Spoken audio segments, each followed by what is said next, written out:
Olá e bem-vindos. Para dar o pontapé inicial na nossa conversa de hoje, tem um dado que é, assim, brutal, bem direto. É bem pesado mesmo. As fontes que a gente analisou deixam isso claro. Todo ano, milhares de pessoas morrem esperando por um transplante de órgão. A fila simplesmente não anda. Não anda. A demanda é gigantesca e a oferta é minúscula. É uma tragédia silenciosa que acontece agora, enquanto a gente fala. Exato. E essa realidade toda desesperadora joga a gente de cara com uma pergunta que é, no mínimo, desconfortável. Bota desconfortável nisso. E se a gente pudesse resolver isso com uma solução de mercado? E se fosse permitido, sei lá, comprar e vender um rim? Uau! As fontes que a gente tem são trechos de um debate riquíssimo entre o economista Joe Stiglitz e o filósofo Michael Sandel. Dois gigantes. E a nossa missão aqui não é sair com uma resposta pronta, sabe? É mergulhar na complexidade dos argumentos deles. Entender os dois lados. Exato. Tentar entender os pesos morais, os pesos práticos de cada lado. Ok, vamos tentar desembrujar isso. E eu acho que para começar a gente precisa ter a dimensão real do problema. Isso não é um exercício de filosofia, né? Não mesmo. A escassez de órgãos tem um custo humano real, medido em vidas. Vidas perdidas. Sim. E quando o desespero chega nesse nível, é natural que surjam propostas mais radicais. Como a de um mercado. Exato. A ideia de um mercado é uma delas. Ela soa pragmática, quase como uma solução de engenharia para um problema de logística. Mas claro que está em jogo é muito mais do que logística. É o nosso próprio corpo. Exatamente. E aí que a coisa pega fogo. Michael Sandel, nas fontes que a gente leu, ele joga o argumento a favor do mercado, na mesa de uma forma muito... Direta. bem direta. A lógica dele é quase sedutora de tão simples. Pensa bem, uma pessoa saudável precisa de um rim só para viver bem. Certo. Se alguém, por qualquer motivo, quer vender o seu rim extra e outra pessoa está literalmente morrendo por falta de um, Uhum. por que raios o governo deveria se meter e proibir essa troca? Ele pergunta, e a citação é essa: as pessoas não deveriam ser livres para comprar e vender rins. Isso salvaria muitas vidas. É um argumento difícil de refutar. Salvar vidas. Parece um checkmate, não? É um argumento poderosíssimo. E o que é fascinante aqui é que ele se apoia em dois pilares, assim, gigantes do pensamento ocidental. Quais seriam? O primeiro é o que a gente pode chamar de autonomia individual. Sabe, aquela ideia meio libertária de meu corpo, minhas regras. Certo, a soberania sobre o próprio corpo. Isso. A premissa é que cada um de nós é dono do próprio corpo. Se eu decido vender meu cabelo, meu sangue ou, no limite, um rim, essa decisão é minha, desde que eu não esteja prejudicando ninguém. É a liberdade no estado mais puro. Exato. Mas, peraí, essa lógica não é um pouco fria? Tipo, reduzir uma decisão tão profunda, vender um pedaço de si a uma simples transação comercial? Sim. Parece que a gente tira toda a humanidade da equação. Essa é exatamente a crítica que o Stiglitz vai fazer. Mas, se a gente ficar na lógica do Sandel por um instante, a frieza é o ponto. Como assim? O segundo pilar é o utilitarismo, que é, em essência, uma filosofia bem pragmática. Certo. Ela diz que a ação correta é aquela que gera o maior bem para o maior número de pessoas. É um cálculo, sabe? Um cálculo de custo-benefício, basicamente. Exato. De um lado da equação, você tem o sistema atual. Poucas doações, filas longas, sofrimento e milhares de mortes. Ok. Do outro lado, um mercado de rins. A oferta de órgãos explodiria, as filas sumiriam, vidas seriam salvas. No cálculo utilitarista, o resultado é óbvio. É óbvio.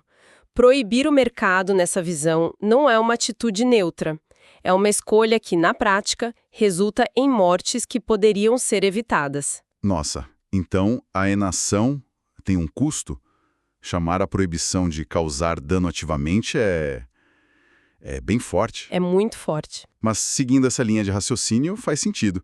A lei não está matando ninguém diretamente, mas ao impedir uma transação que salvaria uma vida. O resultado final é o mesmo. É como ver alguém se afogando e proibir que jogue uma boia. Exatamente essa analogia. Para os defensores dessa visão, a proibição é uma forma de paternalismo do Estado. O governo dizendo que sabe o que é melhor pra gente? É o governo dizendo: nós sabemos o que é melhor para você e decidimos que, por uma questão de sensibilidade moral, é preferível deixar pessoas morrerem a permitir que você tome uma decisão que a gente considera de mau gosto sobre o seu próprio corpo. É uma posição que prioriza um ideal abstrato sobre a vida concreta, real. Exato. A vida de uma pessoa que precisa de um órgão para ver os filhos crescerem, por exemplo. Ok, o argumento é forte. Liberdade individual e salvar vidas. É uma combinação difícil de bater. Muito difícil. Mas aí vem o Joe Stiglitz e, como você disse, ele vira o jogo completamente. Ele vira o jogo. E não ataca a ideia de salvar vidas. Ele ataca a premissa de que a escolha de vender um rim seria de fato livre. Exato. Ele vai na raiz do conceito de liberdade. Stiglitz aponta para a realidade nua e crua da economia. Nas palavras dele, e a citação é um soco no estômago. É bem pesada. Se a sobrevivência da família dessa pessoa depender disso, se ele não vender aquele rim, eles podem morrer de fome. E isso é uma espécie de coerção. E essa palavra, coerção, é a chave de tudo. Stiglitz nos obriga a fazer uma pergunta muito desconfortável. Que é? Uma escolha feita com a faca da miséria no pescoço é realmente uma escolha livre? Nossa. A gente tende a pensar em coerção como, sei lá, uma arma na cabeça, uma ameaça física, mas a ameaça da fome, não poder pagar um tratamento para um filho, o desespero de não ter um teto. Isso não é uma força tão ou mais coercitiva. Exatamente. Mas espera um pouco. O Stiglitz não estaria sendo paternalista também, só que pelo outro lado? É uma boa pergunta. Tipo, quem somos nós, aqui, confortáveis, para dizer a uma pessoa em desespero que ela não pode usar o único ativo que talvez lhe reste, o próprio corpo, para salvar sua família? Não estamos, de certa forma, tirando a agência, a capacidade de decisão dessa pessoa? É uma objeção excelente. E é o cerne do dilema. A resposta do Stiglitz, eu imagino, seria que existe uma diferença crucial entre agência e desespero. E qual seria? Agência é poder escolher entre opções viáveis. Desespero é ser forçado a escolher o mal menor. Entendi. Ele não está dizendo que a pessoa pobre é incapaz de decidir. Ele está dizendo que o mercado que se formaria não seria um campo de jogo nivelado. Não seria justo. De jeito nenhum. Seria um sistema onde os pobres do mundo se tornariam, na prática, uma fazenda de órgãos para os ricos. Que imagem forte. A escolha não seria entre vender ou não vender um rim. Seria entre vender um rim ou ver seu filho passar fome. Isso não é liberdade. É exploração disfarçada de escolha. Ele pinta um quadro bem sombrio, onde a transação deixa de ser um acordo entre dois indivíduos livres E se torna um sintoma. um sintoma de uma desigualdade brutal. Os vendedores não seriam empreendedores do próprio corpo, mas vítimas das circunstâncias. Precisamente.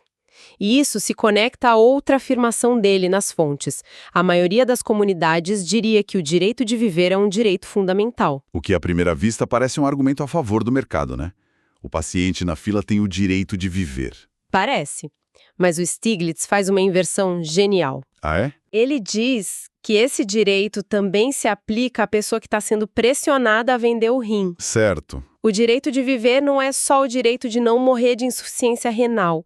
É também o direito de não ter que se mutilar para conseguir comer. Faz todo sentido. Se uma sociedade cria um sistema onde a única forma de garantir seu direito à vida, tipo comida, moradia, é vendendo um pedaço de si, esse direito fundamental perde todo o sentido. Essa discussão toda parece muito teórica, um embate de titãs da filosofia, da economia, mas isso já foi testado em algum lugar do mundo? Sim. A gente tem algum exemplo real para saber se esses medos do Stiglitz se confirmam ou se os benefícios que o Sandel prevê acontecem? Sim, temos um caso de estudo, único e bem controverso. O Irã é o único país no mundo que tem um mercado de rins legal e regulamentado. E os resultados são exatamente tão complicados quanto o debate teórico sugere. Imagino. Por um lado, o argumento utilitarista se provou. O Irã eliminou completamente a sua lista de espera para transplantes de rim há anos. Completamente? Completamente, isso é um fato. Milhares de vidas foram salvas, o que é um feito inegável. Então, ponto para o Sandel. Na prática, funcionou para salvar vidas? Funcionou para salvar vidas, sim, mas a um custo. Ah, As preocupações do Stiglitz também se materializaram. A esmagadora maioria dos vendedores, ou doadores, como são chamados, entendi onde. vem das camadas mais pobres da sociedade. Existem inúmeros relatos de pessoas que vendem o rim para pagar dívidas, se arrependem depois, sofrem com problemas de saúde, com estigma social. Nossa. E mais, o sistema que era para ser só entre iranianos acabou atraindo o turismo de transplante. Estrangeiros ricos indo para lá comprar órgãos? Exato. Então, o Irã nos mostra que os dois lados estão certos. O mercado pode sim resolver o problema da oferta, mas ele também pode criar um sistema de exploração dos mais vulneráveis. Não é uma solução mágica. Longe disso. Isso complica tudo ainda mais. Se o mercado regulado tem esses problemas todos e o sistema atual de doação voluntária não dá conta, existe uma terceira via? Existe. Uma alternativa que não seja nenhum nem outro? Existe, e muitos países europeus, como a Espanha e a Áustria, são exemplos disso. Eles usam um sistema chamado de consentimento presumido. Consentimento presumido. Como funciona? É o opt-out. A lógica é o inverso da nossa. Aqui no Brasil, você precisa ativamente se declarar um doador de órgãos. É o opt-in. Certo. Lá, todos são considerados doadores por padrão, a menos que ativamente declarem em vida que não querem ser. Ah, entendi. Essa simples mudança de regra aumenta drasticamente as taxas de doação, porque aproveita a inércia das pessoas. É uma sacada de economia comportamental, quase. Exatamente. A Espanha, por exemplo, é líder mundial em doação de órgãos per capita. É uma solução que aumenta a oferta sem criar os dilemas éticos de um mercado. Isso é fascinante. É uma solução que mexe com a arquitetura da escolha e não com o bolso das pessoas. Perfeito. Ok, então o que tudo isso significa, juntando as peças? De um lado, o argumento pragmático do Sandel, que no caso do Irã até se prova eficaz, mas com custo social alto. Uhum. Do outro, o alerta ético de Stiglitz sobre a coerção, que também se confirma na prática. E ainda tem essa terceira via. E ainda temos essa terceira via do consentimento presumido. Parece que não tem resposta fácil. Não há mesmo. E talvez o ponto central que emerge desse debate todo é uma pergunta ainda maior. Que seria? O corpo humano pode, em alguma circunstância, ser tratado como uma mercadoria?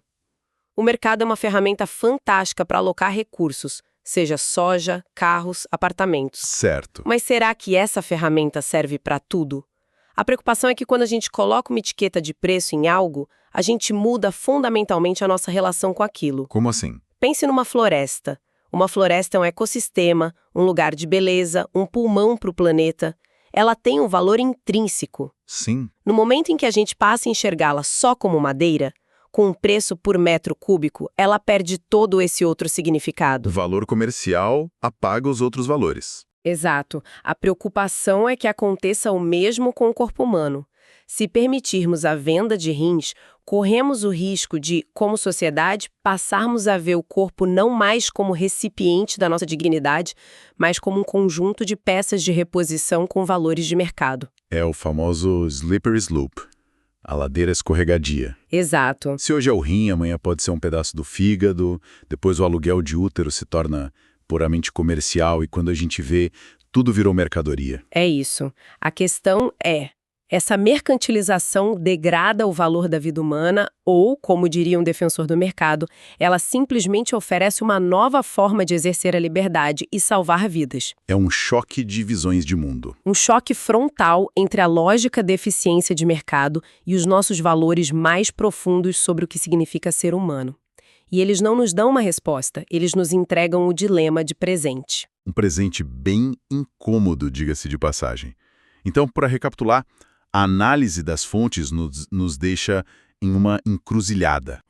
Num caminho a promessa tentadora e muito real de acabar com as filas, de salvar milhares de pessoas, um argumento baseado na compaixão, no pragmatismo. Sim. No outro caminho, o perigo, também muito real, de institucionalizar a exploração, de criar um sistema onde os corpos dos pobres se tornam literalmente matéria-prima para os ricos. E agora a gente sabe que existem outros caminhos. Exato, como o do consentimento presumido, que tentam desviar dessa escolha binária. A questão fica em aberto. E talvez a grande lição seja essa. Alguns problemas éticos são tão complexos que a busca por uma solução simples e perfeita é, em si, uma armadilha. E talvez a ausência dessa resposta fácil seja o que nos força a refletir sobre que tipo de sociedade queremos ser. Com certeza. E para levar essa reflexão um passo além, para algo que as fontes não discutem diretamente, mas que fica implícito, a gente pode terminar com uma última provocação. Manda. Toda a discussão que a gente teve se concentrou nos rins, mas, uma vez que uma sociedade abre a porta e permite a venda de um órgão, qual é o princípio lógico que impede a comercialização de outros? Boa pergunta. Se o mercado é aceitável para rins, por que não para uma parte do fígado, para o plasma sanguíneo de forma mais ampla ou até para coisas mais controversas? Certo. A questão que fica para quem nos ouve pensar é: onde exatamente nós traçamos essa linha? E, talvez mais importante ainda, quem tem o poder e a autoridade moral para decidir onde essa linha deve ser traçada?